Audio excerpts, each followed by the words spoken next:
Hi, I'm Heather. I'm a pre- and postnatal corrective exercise specialist, and this video is going to share with you some exercises I recommend you avoid if you are postpartum, especially if you have diastasis or diastasis recti, because it can interfere with your body's ability to heal that and can actually make it worse. So now what do you want to do?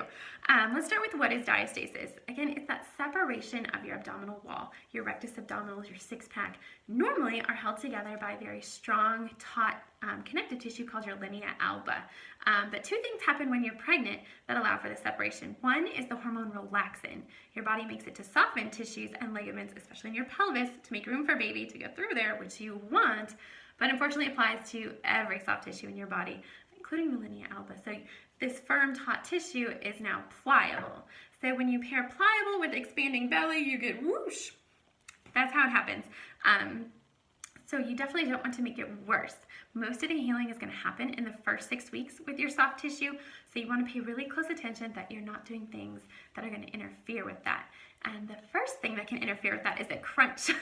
I know crunches are one of the best abdominal exercises you can do, but when you have a weak abdominal core, when you bring your shoulders to your pelvis, anything that crunches like this, instead of having that firm connective tissue to pull in your abdominals, what happens is it splays out to the side. It splays out to the side instead of going in to strengthen it. It's just not strong enough. It's not strong enough to do it yet, and so it goes out to the side. So going out to the side, increasing separation. Not what you want. The next exercise I recommend you avoid is a plank because your abdominal wall is just not going to be not typically strong enough to support your body weight in a traditional plank. There are certain modifications you can do to work up to it, but in a traditional plank, think about trying to hold up a bowling ball with a Kleenex. You know, it's not going to work. It's just going to go zoop. Well, so if you're in plank position, think about your abdominal wall as that Kleenex trying to support a bowling ball.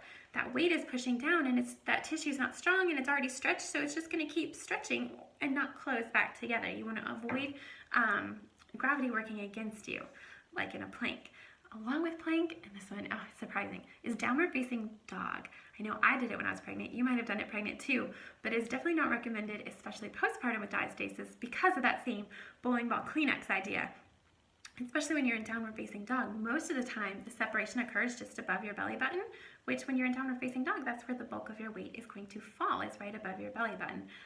Even if you don't have a lot of excess weight hanging around your midline, it still is a lot of weight that something weak is trying to hold up. So it's going to further separate that gap.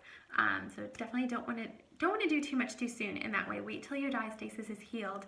A good thing you can do is to check for progress. You can do the self-diastasis check, measure the finger gaps, monitor that, make sure it's going smaller, down to that 1 finger gap. 1 to 2 is pretty normal, 3 and up, you definitely want to pay attention to. But also, in addition to the gap, I like to pay attention to the integrity of that tissue. You know, how firm and strong is it? Now, right away, it's probably super squishy. How far can you stick those fingers into your abdominal cavity? It might be scary. It can feel super, super squishy.